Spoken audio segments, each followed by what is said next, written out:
When you are working on healing a limiting belief, such as, I'm not good enough, I'll never be good enough, you can logically know that that's not true. However, you might not be able to shake that feeling and really let it go despite knowing it's not true. So we're going to talk about what to do. Hi, I'm Sarah Lewis, and today I want to examine limiting beliefs and how we can work through them. I'm going to share an example of an email that I got and what this belief was telling this woman. So let me just read this email that she sent me. She says, I'm finding that I catch myself a lot saying I'll never get it right, or nothing I do or say is good enough. It's usually in relation to my partner, whom I feel is always saying, no, that's not it, it's this. I've become very on edge and aware of it, but still can't seem to stop thinking it. I know it's not true. I am enough. I am not always incorrect. It's just hard to push through when I try to talk to him and he says no. I get triggered and just yell. So she's saying that she knows that she is enough and that she is right sometimes. However, she's not getting the support from her partner that way. So there's a couple things to do in this situation. So I think what's happening here is that she doesn't truly believe that she is enough because she's getting triggered by these constant criticisms, constant corrections, which means there's probably something in her past, like in her upbringing, that was similar. So maybe she had an overly critical parent, mother or father, coach, it could be anyone. And it's bringing up those old memories. And when we are that young, and like anytime between the ages of 5 and 10, 5 and 12, we form a lot of our belief system then. So if you are being constantly criticized during those ages, like you didn't spell things correctly and you got constantly corrected on how to spell things. Maybe math wasn't your strong suit, so you were constantly being corrected on multiplication tables or something like that. So we start to form these beliefs when we are a child that we are not enough.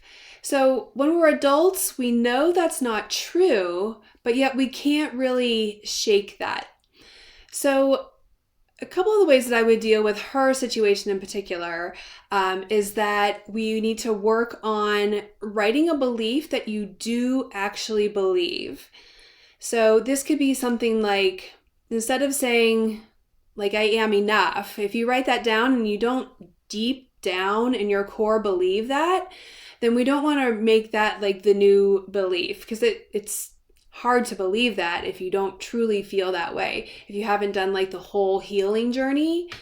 So what you want to write down when you're writing a new belief is something that you do truly believe. So maybe you could write something or maybe she could write something like, I believe I was criticized a lot as a child as I was learning, and I didn't have all the skills and knowledge at the time to be perfect, but I am capable of being okay with mistakes.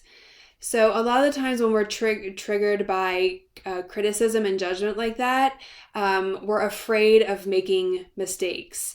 So you can write a sentence down that says, if I make a mistake or when I make a mistake, I will do such and such to know that I'm safe. I will tell myself, this is my childhood coming up. I am now in a safe place. I am an adult. I can take care of my own emotions and be okay with making a mistake. As you start repeating whatever sentence, mantra, whatever you want to call it, your new belief over and over again, as long as it's something that you currently believe, truly deep down believe, that's when you can start building these new beliefs, build a new belief system. And you'll always recognize that there was a past there, but you'll get to that recovering point. You'll be on the other side and see that you can rewire these beliefs to something you truly believe and change your mindset. The other thing to do in her case is that she's in a little bit of it sounds like a toxic situation. It's reminding her of a past, is to do things as stress management or self-care. She knows she's going to be in situations where she's going to be triggered. So almost preparing in advance for that is important. So maintaining what she can control, which is herself. So making sure that her stress is managed and she's getting self-care. And when she finds herself in those situations where she is being criticized, to have, again, that like written statement that she can fall back on, read, and keep her mindset in a place that will be beneficial to her. So I hope that helps you. Rewiring limiting beliefs is a constant job, but it is possible and we just need to work on it. So the tip here to take home is to reframe your limiting beliefs into something you truly believe. See you next time.